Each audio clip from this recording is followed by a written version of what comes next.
Banaskantha toll પ્લાઝાનો વિરોધ વધુ વકર્યો છે। પાલનપુર નજીક ખેમાણ ટોલ પ્લાઝાને લઈને વિરોધ કરવામાં આવી રહ્યો છે।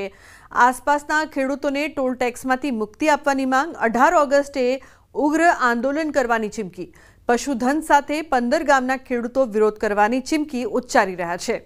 આસપાસના ખેડૂતોએ કહ્યું કે અમારા જ બાપ દાદાની જમીનમાં બનાવેલા टोल प्लाजा में आसपासना खेडूतो पासे जे टेक्स उघराववामां आवे ते बिल्कुल योग्य नथी। आ विवाद वच्चे टोल प्लाजाना संचालके कह्युं के आसपासना खेडूतोने पण पास लेवो पड़े। आ निवेदनथी आसपासना खेडूतोमां वधु रोष भभूक्यो छे। गांधी चित्रा मार्गे शांतिथी आंदोलन करवाना छीए, એટલે અમારામાં હિંસા થાય અને કોઈ પોલીસે બળ પ્રયોગ કરવો પડે એવું તમે ના કરો એવું એમને મેસેજ આપવા માટે થઈને ભેગા થયા છીએ। અમારા બાપ દાદાઓ આ રોડ ઉપર ચાલતા હતા, એ રોડને તમે ટોલ ટેક્સ કરી દીધો અને અમારી ઉપરથી ખોટી રીતે ટોલ ટેક્સની ખંડણી ઉઘરાવવાનું ચાલુ કર્યું છે। આજુબાજુના પોતાના ઘેર જવું હોય, રસ્તો ક્રોસ કરવો હોય, ઘેર કોઈ મહેમાન આવતું હોય તો ટોલ ટેક્સ ભરવાનો। अरे आ जग्या जेते वखते खेडूतोए जયારે हाईवे बनावવાનો હતો તો પોતાના ઘરમાંથી જગ્યા કાઢીને આપી છે સરકારને, અને આજે સરકાર બાપ બનવાનો ટ્રાય કરી રહી છે। 1.5 વર્ષથી આ જે સાહેબ આયા છે એમને સતત પોતાની હુકુમત ચલાવી અને આજુબાજુના ગામડાના રહેતા ગરીબ માણસો, ખેડૂતો કે અન્ય નાના ધંધા રોજગાર કરતા લોકોને સતત પરેશાન કરી અને પાસ લેવા માટે મજબૂર કરી રહ્યા છે। હવે આ પાસ અમે ખેડૂતો મહિનામાં એક વાર કે બે વાર પાલનપુર જવાનું થાય અમારું પોતાનું વાહન લઈને, तो ये समय हमने पास पर पहुंचातो नहीं। देशभर में 15 ऑगस्ट ने लईने तैयारीओ पूरजोश में छे। हर घर तिरंगा अभियान चाली रह्युं छे, त्यारे केंद्रीय गृह और सहकार मंत्री अमित शाहे आज दिल्ली स्थित तेमना निवासस्थाने तिरंगो लहराव्यो। हर घर तिरंगा अभियान हेठळ अमित शाहे तिरंगो लहराव्यो। तो अमित शाहे पोताना निवासस्थाने तिरंगो लहराव्यो हतो। साथे ज तमाम जे देशभक्तो छे तमाम लोग पोताना घर में तिरंगो लहरावे तेवुं आ अभियान छे। अमित शाहे पोताना निवासस्थान पर तिरंगो लहराव्यो हतो। तो हर घर तिरंगा जे प्रकारथी अभियान चलाववामां आवी रह्युं छे, देशभर में घरे घरे तिरंगा लहराववामां आवी रह्या छे, त्यारे अमित शाहे पण पोताना निवासस्थाने तिरंगो लहराव्यो हतो। तो दिल्ली स्थित तेमना निवासस्थाने तेमणे तिरंगो लहराव्यो। आ तरफ मुख्यमंत्री भूपेन्द्र पटेले पण तेमना निवासस्थाने तिरंगो लहराव्यो हतो। हर घर तिरंगा अभियान हेठळ मुख्यमंत्रीए तिरंगो लहराव्यो हतो। तो जे रीते देशभर में हर घर तिरंगा अभियान छे ते चलाववामां आवी रह्यो छे, त्यारे तेना हेठळ मुख्यमंत्रीए पण पोताना निवासस्थाने तिरंगो लहराव्यो हतो। मुख्यमंत्री भूपेन्द्र पटेले तिरंगो लहराव्यो हतो। गांधीनगरमां तेमना निवासस्थाने तेमणे तिरंगो लहराव्यो। अमदावादना वस्त्रालमां 100 बटालियन रेपिड एक्शन फोर्स द्वारा हर घर तिरंगा अभियान अंतर्गत साइकल और बाइक रेली काढी हती, जेमां अधिकारीओनी साथे 60 जवानो जोड़ाया हता। आ रेली केम्पना गेट नंबर 2 थी शरू थईने Sitaram Chokdi, metro line, ring road, Vastral lake थईने म्युनिसिपल पार्क पहोंची हती। पार्क में पहोंच्या बाद जवानों द्वारा देशभक्तिना गीतों साथे कार्यक्रमने मनोरंजक और आकर्षक बनाववामां आव्यो हतो।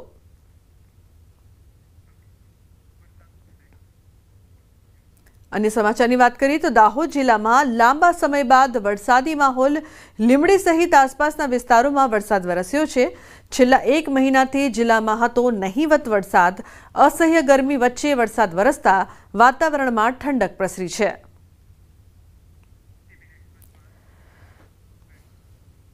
पंचमहाल जिला में मेघराजाए लांबो विराम लेता जगतनो तात चिंतित बन्यो छे।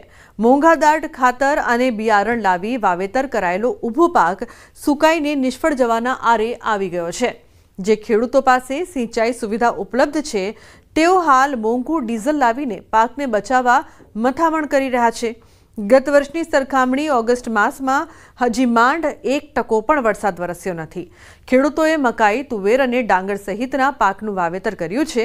सतत वरसादना कारणे કેટલાક ખેડૂતો વાવેતર કરી શક્યા નહોતા, જેથી ખેતરો હજી પણ એમ જ ખાલી પડ્યા છે। મોડે મોડે મેઘરાજાએ વિરામ લેતા ખેડૂતોએ મકાઈનું વાવેતર કરવા ઉપરાંત ક્યારડામાં ડાંગરની રોપણી કરી છે, પરંતુ હાલ વરસાદ ખેંચાતા મકાઈ અને ડાંગરમાં જીવાતનો ઉપદ્રવ શરૂ થયો છે, જેથી ખેડૂતોની હાલત કફોડી બની છે। ચોમાસું સારો બેઠેલો, વરસાદ સારો થયેલો, ફરી પછી અમને આશા કે ચોમાસું સારું જશે, પછી થોડી ઘણું વાવેતર કરી દીધું, બિયારણ લાવ્યા, ખાતર લાવ્યા, એ રીતે તો ફરી પછી હવે ઉગમો સારો થયો, ફરી પછી હવે અંદર જીવાત પડી ગઈ, પાક ફૂંકાવા લાગ્યો છે. ફરી હવે શું કરવાનું, 15 દાડાથી દેખાય છે વરસાદ, ખેતી ફૂંકાવા લાગી છે. 3 થી 4 વીઘામાં મકાઈ કરી, 3 થી 4 વીઘામાં ડોંગર કરી, બીજી બંટી બાવટો કર્યો, તુવેર બી કરી. અને અત્યારે વરસાદ પહેલો સારો થયો હતો, પણ અત્યારે વરસાદ 4-5 દિવસમાં ના પડે તો બધી ખેતી નિષ્ફળ જાય એવી છે અને અમારે બહાર મજૂરી કરવા જવું પડશે. ચોમાસામાં જે વાવેતર થતા જે પાકો છે તેમાં સારી આવક મળવાની પણ એક આશા બંધાઈ હતી, પરંતુ મેઘરાજાએ પ્રારંભિક તબક્કામાં ધડબડાટી બોલાવ્યા બાદ વિરામ લેતા હાલ ખેડૂતોની હાલત કફોડી બની છે. હું આપને સીધા દ્રશ્યો બતાવીશ, આપ દ્રશ્યોમાં જોઈ શકો છો. પંચમહાલ જિલ્લાની વાત કરવામાં આવે તો પંચમહાલ જિલ્લાના પૂર્વ વિસ્તારમાં કોઈ પણ પ્રકારની સિંચાઈની સુવિધા નહીં હોવાથી ખેડૂતો માત્ર ને માત્ર ચોમાસાની ખેતી આધારિત જીવન નિર્વાહ કરતા હોય છે. અન્ય ઋતુઓમાં ખેડૂતો બહાર રોજગારી માટે જતા હોય છે. આ વર્ષની વાત કરવામાં આવે તો પંચમહાલ જિલ્લામાં 1.5 લાખ હેક્ટર જમીનમાં ખેતી કરવામાં આવી છે, જે પૈકી મહત્વના જે પાકો છે તે પાકોમાં મકાઈ અને ડાંગરના પાકનો સમાવેશ થતો હોય છે. ખેડૂતો હાલ નિરાશ વધને મીટ માંડીને બેઠા છે કે વહેલી તકે મેઘરાજા પધરામણી કરે અને તે પોતાનો મહામૂલો પાક છે તે હાલ નિષ્ફળ જવાને આરે છે તે બચી શકે, પરંતુ મેઘરાજા આવવાના કોઈ અંધાણ હાલ જોવા મળતા નથી, જેથી ખેડૂતો ખૂબ જ ચિંતિત જોવા મળી રહ્યા છે. સુરેન્દ્રનગરમાં વઢવાણના ડાંગસિયાવાડ સહિત આસપાસના રહેણાંક વિસ્તારોમાં છેલ્લા 15 દિવસ કરતાં પણ વધુ સમયથી પીવાનું પાણી ન મળતા રોષ વ્યાપ્યો છે. ધરમતળાવ ખાતે આવેલ પાણીની ટાંકીએ મહિલાઓએ ઉગ્ર રજૂઆત કરી. અનેક વખત રજૂઆત કરવા છતાં પીવાના પાણીની સમસ્યાનો ઉકેલ ન આવતા સ્થાનિકોને ભારે હાલાકીનો સામનો કરવો પડી રહ્યો છે. આગામી દિવસોમાં સમસ્યાનો યોગ્ય ઉકેલ ન આવે તો રસ્તા રોકો સહિત ઉગ્ર આંદોલનની ચીમકી પણ ઉચ્ચારવામાં આવી છે. અમે વારે વારે પાણીની દાડી કરી, અમે પાણી આવતું નથી, 9 વાળાથી તો ઠામ કોઈ ના આવતું, અને હોલંકી સાહેબને ફોન કરી, ઓલા સાહેબને ફોન કરી, બધા એમ કે હમણાં અડધી કલાકમાં પાણી ખોલશું, પછી પાણી આવતું જ નથી. અમને પાણીના પીવાનું પાણી બાઈક આવી ગઈ, કેરબાન આવી ગઈ પાણી પીવાના. આ કયા વિસ્તારનો પ્રશ્ન છે તમારે? શ્રીજીનગર વાયન કૃષ્ણનગર સોસાયટી કહેવાય તમારી. પંચમહાલ જિલ્લાના ગોધરા તાલુકાના બાંધેલી સાપા નાની સિંચાઈ તળાવમાં પાનમ ઉદ્વહન યોજના હેઠળ પાઇપલાઇન વડે પાણી ઠાલવવામાં આવે છે. ભૂગર્ભ જળસ્તર ઊંચું લાવવા માટે પાઇપ વડે તળાવમાં પાણી ભરે અને બીજી તરફ બીજા વિભાગની નિષ્કાળજીના કારણે એ જ પાણી નિરર્થક વહીને કોતરમાં જાય છે. એવું અમે એટલા માટે કહી રહ્યા છીએ કારણ કે અગાઉ બનાવવામાં આવેલી કેનાલ જર્જરિત બન્યા બાદ મસ્ત મોટા ગાબડા પડી ગયા છે. કેટલાક સમયથી તળાવના ગેટમાંથી હજારો લીટર પાણી વહી જાય છે. કરોડોના ખર્ચે ઉદ્વહન યોજના હેઠળ પાનમ ડેમમાંથી પાઇપલાઇન વડે તળાવમાં પાણી ભરી ભૂગર્ભ જળસ્તર ઊંચું લાવવાના પ્રયાસો તો કરાયા, પરંતુ સરકારના જ સંલગ્ન વિભાગના જવાબદારોની બેદરકારીના કારણે આજે આનો લાભ લોકોને નથી મળી રહ્યો. ત્યારે વેડફાટ થતા પાણીને વહેલી તકે બંધ કરવામાં નહીં આવે તો ઉચ્ચ કક્ષાએ રજૂઆત કરી ધરણા સાથે ઉગ્ર આંદોલનની ચીમકી ઉચ્ચારવામાં આવી છે. પાનમ ઉદ્વહન યોજનાનું નામ મેં સાંભળ્યું હતું, ત્યારે પાણી આવ્યું ત્યારે અમને લાગ્યું ખુશીખા અમારા ગામની અંદર પાણી આવ્યું. ત્યાર પછી પાછળથી એવું લાગ્યું કે જે અમે બીજે આગળ જે અમારું લીકેજ છે પાણીનું એ બંધ થયું જ નથી. અગાઉ રજૂઆત કરી હતી તો એ ત્યાંથી પાણી નીકળ્યું ત્યારે એટલું બધું દુઃખ થાય કે આટલા કરોડો રૂપિયાના ખર્ચ કરે છે અને પાણી છોડે છે તો એક બાજુ પાણી આવે છે અને બીજી બાજુ પાણી વહ્યું જાય છે. અમારે જે બોંધેલી તલાવ ની કેનાલ છે એ તૂટેલી હાલતમાં છે, તેમાં પાણી વધારે પડતું લીકેજ થાય છે અને એ પાણીનો બગાડ પણ થાય છે. એ બગાડ અટકે અને તળાવમાં પાણી સારી રીતે સંગ્રહ થઈ શકે એવી અમારી અભિલાષા છે. ફૂટ્યો ફાટ્યાનો વ્યવહાર તો છે જ, કોઈને લીગલી પાણી મળેલ નથી. એટલે પાણી હાલને તબકે જે વહી રહ્યું છે એ તલાવનું જ વહી રહ્યું છે, અંદર જે સંગ્રહ થાય છે તે જ વહી રહ્યું છે.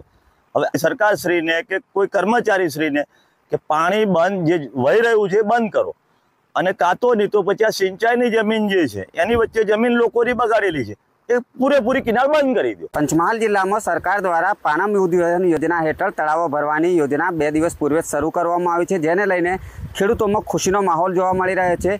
કેમ કે જે સિંચાઈ તળાવો છે જેમાં પાણી ભરાતા જ ખેડૂતોને ભૂગર્ભ જળના સ્તર ઊંચાવા સાથે સાથે જ નાની મોટી સિંચાઈ માટે પણ પાણી ઉપયોગી થવાની એક આશા બંધાઈ છે। પરંતુ ગોધરા તાલુકાના સાંપા અને કુંડલા ગામના જે ખેડૂતો છે તેઓના ગામના તળાવમાં જે પાણી આવ્યું જેનાથી ખુશી હતી તેના કરતાં હાલ વધુ દુઃખ જોવા મળી રહ્યું છે। તે દુઃખનું શું કારણ છે હું આપને સીધા દ્રશ્યો બતાવીશ। આપ દ્રશ્યોમાં જોઈ શકો છો બાંધેલી સિંચાઈ તળાવ છે, નાની સિંચાઈ યોજનાના હેઠળ આ તળાવ આવેલું છે। આ તળાવમાંથી પાણી નિરર્થક જે રીતે વહી રહ્યું છે અને વેડફાટ થઈ રહ્યો છે, જે અંગે અગાઉ પણ સ્થાનિકો દ્વારા રજૂઆત કરવામાં આવી હતી, પરંતુ જે સંલગ્ન વિભાગ છે તેના પેટનું પાણી હલતું નથી। સાથે સાથે જ્યારે મીડિયાએ આ અંગે અગાઉ પણ રજૂઆત દરમિયાન પૂછવાનો પ્રયાસ કર્યો હતો ત્યારે પણ યોગ્ય પ્રત્યુત્તર મળ્યો નહોતો। ત્યારે કહી શકાય કે સરકારનો જે એક વિભાગ છે તે સરકારનું હિત વિચારે છે, કરોડો રૂપિયા ખર્ચી રહ્યો છે અને તળાવો ભરી રહ્યો છે।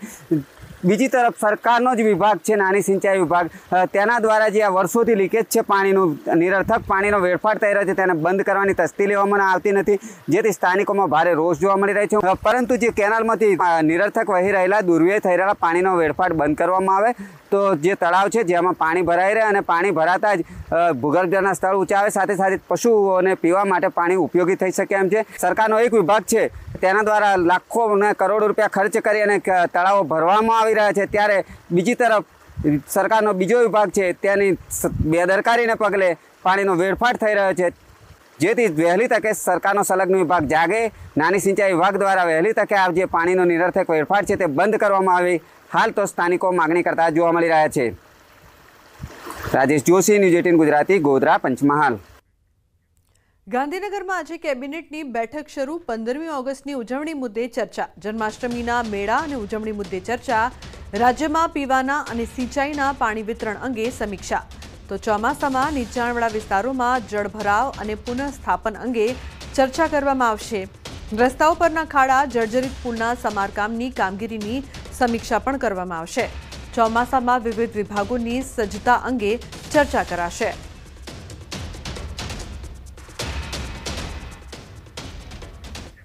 અમદાવાદના એલિસ બ્રિજ વિસ્તારમાં આવેલ ઓરિએન્ટેડ ક્લબમાં થયેલ મારામારી મામલે પોલીસે 2 મહિલા સહિત 4ની ધરપકડ કરી છે। થોડા દિવસ અગાઉ મોડી રાત્રે ઓરિએન્ટેડ ક્લબમાં 2 પક્ષો વચ્ચે મારામારીનો બનાવ બન્યો હતો। ઘટનાના વિડીયો અને સીસીટીવી ફૂટેજ પણ વાયરલ થયા હતા, જેના આધારે પોલીસે બંને પક્ષની ફરિયાદ નોંધીને વધુ તપાસ શરૂ કરી હતી। પોલીસે આ મામલે કાર્યવાહી કરતા 4 આરોપીઓની ધરપકડ કરી છે। ભદ્રેશ શાહ અને તેના પુત્ર ભૌમિલ શાહની પોલીસે ધરપકડ કરી છે અને રિમાન્ડ મેળવીને વધુ તપાસ શરૂ કરી છે। પોલીસ તપાસમાં સામે આવ્યું છે કે કમિટીએ ભદ્રેશ શાહનું સભ્યપદ રદ કર્યા બાદ પણ તે પરિવાર સાથે ક્લબ પર પહોંચ્યો હતો અને ક્લબમાં પ્રવેશવા માટે બોલાચાલી ઝઘડો કરીને મારામારી કરી હતી।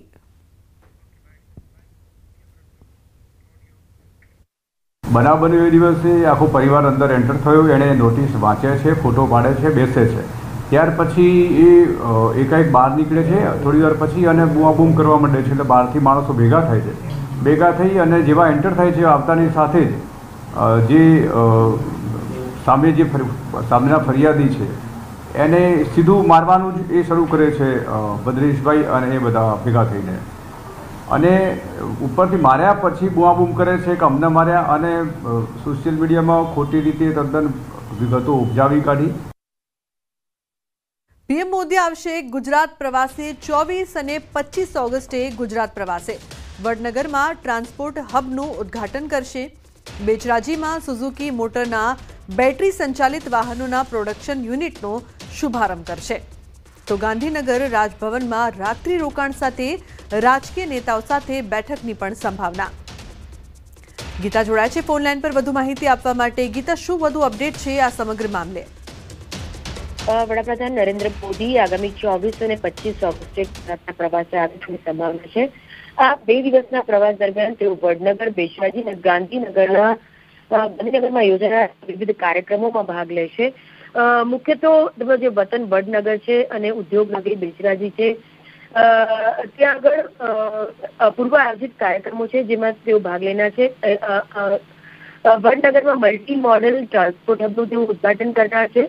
આ જે પ્રોજેક્ટ છે તે વડનગર અને આસપાસના વિસ્તારોમાં પરિવહન સુવિધાઓને આધુનિક બનાવવા માટેનું એક મહત્વપૂર્ણ પગલું માનવામાં આવે છે. ત્યારબાદ વડાપ્રધાન બેચરાજી જશે, જ્યાં સુઝુકી મોટર પ્લાન્ટની પણ મુલાકાત લેશે. અહીંયા તેઓ કંપનીના નવા બેટરી સંચાલિત વાહનોના પ્રોડક્શન યુનિટનું ઉદઘાટન કરશે અને આ પ્રોજેક્ટ ઇલેક્ટ્રિક વાહન ક્ષેત્રમાં ગુજરાતને વધુ મજબૂત સ્થાન આપે તેવી સંભાવના છે અને સ્થાનિક રોજગારી તકોમાં પણ વધારો કરે તેવી સંભાવના છે. સૂત્રોનું માને તો આ કાર્યક્રમોમાં કંપનીના ઉચ્ચ અધિકારીઓ, રાજ્ય સરકારના મંત્રીઓ અને અન્ય આમંત્રિત મહાનુભાવો હાજર રહેશે. પ્રવાસના બીજા દિવસે એટલે કે 25 ઓગસ્ટે વડાપ્રધાન ગાંધીનગર પહોંચશે, રાજભવનમાં રાત્રિ રોકાણ કરશે અને અહીંયા તેઓ ભાજપના વરિષ્ઠ નેતાઓ સાથે બેઠક પણ કરી શકે છે. આ બેઠકમાં આગામી વર્ષે યોજાઈ રહેલી જે સ્થાનિક સ્વરાજની ચૂંટણીઓ છે તેને લઈને પણ તેઓ વ્યૂહરચના અને તૈયારી પર ચર્ચા કરે તેવી સંભાવના છે. અને